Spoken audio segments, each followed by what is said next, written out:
समय का चक्र कभी नहीं कहे पर बचता है। समय धीरे धीरे धीरे धीरे धीरे धीरे अपने गति की तरफ बढ़ रहा है और हम वहीं के वहीं खड़े हैं। यदि जीवन में आपने भगवान नाम संकीर्तन का पूंजी जमा नहीं किया, कृष्ण की भक्ति का आपने पूंजी जमा नहीं किया, राम की भक्ति की पूंजी जमा नहीं किया, नाम जप का जमा नहीं किया, तो फिर क्या किया? आप यदि ये कहो कि मैंने अपना परिवार का विस्तार किया, तो भैया ये काम तो बाकी अन्य जीव भी करते हैं। अपने वंश का विस्तार करना, अपने खा पी करके घर मकान इत्यादि की व्यवस्था करना, ये तो आपको छोड़ करके सभी जीव करते हैं। आपको छोड़ दिया जाए तो और भी जीव करते हैं। जो पंछी है वह भी रहने के लिए अपना घोंसला बनाता है, अपने बच्चों का पालन पोषण करता है। बाकी सभी जीव जो है, बाकी सभी जीव जो है अपना कोई ना कोई जीविकोपार्जन के लिए, अपने बाल बच्चे परिवार के लिए कार्य करते रहते हैं। यदि आप भी वही काम करते हो तो फिर उनमें और आप में अंतर क्या है? अरे देखो, भागवत की एक एक श्लोक आपको जो है यही बात बताती है। मानस आपको आपके जीवन को सुधारती है और भागवत जीवन और जीव दोनों को सुधारती है। जिसके लिए पूरी जिंदगी आपने सब कुछ प्रयास करके देख लिया और वो यदि आपको आपका सेवा कर रहा है, सब कुछ कर रहा है, तो ये मत समझो कि तुम सुखी हो। नहीं नहीं, माता कुंती को याद करो।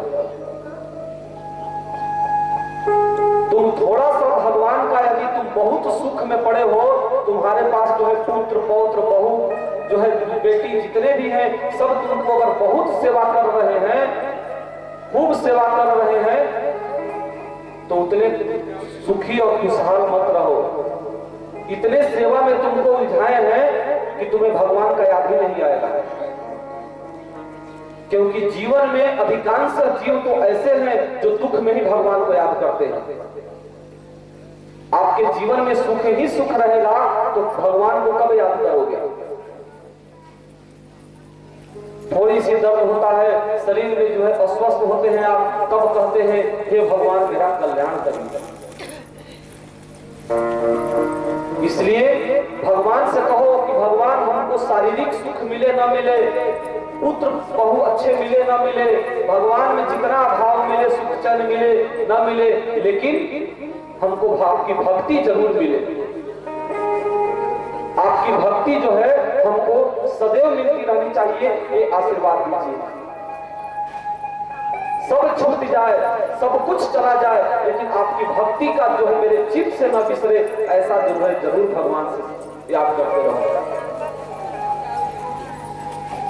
जीवन में धन संपत्ति दौलत इत्यादि मांगो न मांगो कोई फर्क नहीं पड़ता है, लेकिन भगवान की भक्ति रोज मांगना कि सब छूट जाए लेकिन आपका नाम न छूटे, ऐसा भाव जरूर रखना। क्यों? क्योंकि यही आपका परम धन है, यही आपका परम धन है, यही आपका परम धन है, यही आपका जो है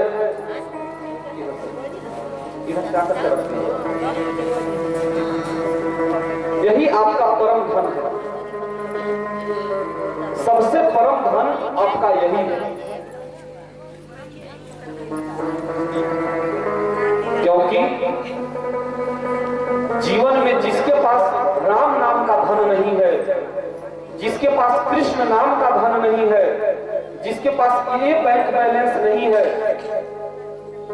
राम नाम का अगर आपके पास में बैंक बैलेंस नहीं है, कृष्ण नाम का बैंक बैलेंस नहीं है, ओम नमो भगवते वासुदेवाय का बैंक बैलेंस नहीं है, तो फिर इस बैंक बैलेंस का कोई मतलब नहीं है जीवन में। और यदि वो बैंक बैलेंस है तो फिर इसका जो है रहे ना रहे कोई फर्क नहीं पड़ता है। क्योंकि जो व्रत करते हैं एकादशी के दिन, आप लोग एकादशी तो करते होंगे ना, एकादशी तो रहते हैं ना, एकादशी को तो कुछ भी आप लोग फलाहार इत्यादि, बहुत से लोग तो निर्जला करते हैं, लेकिन कुछ लेते हैं, अन्न तो नहीं खाते हैं। तो क्या आपके शरीर में कोई दिक्कत आ जाता है? मन तो बड़ा शुद्ध रहता है, भगवान के चिंतन करते रहता है। तो इसलिए ध्यान दो कि भले अन्न का सेवन करो, लेकिन सोचो कि भगवान अगर अन्न न सेवन करने से आपकी याद आती रहे तो बल्कि हम नहीं सेवन करें तो अच्छा है। लेकिन जीवन में इतना सुख मत मांगो जिस सुख में भगवान को बिसरा दे। माता कुंती ने यही सिखाया है,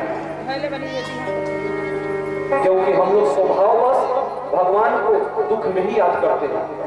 इसलिए यदि दुख में ही तुम्हारी याद आती है तो भगवान से कहो कि मुझे दुख ही परमात्मा दिए रहो, सुख मत दो।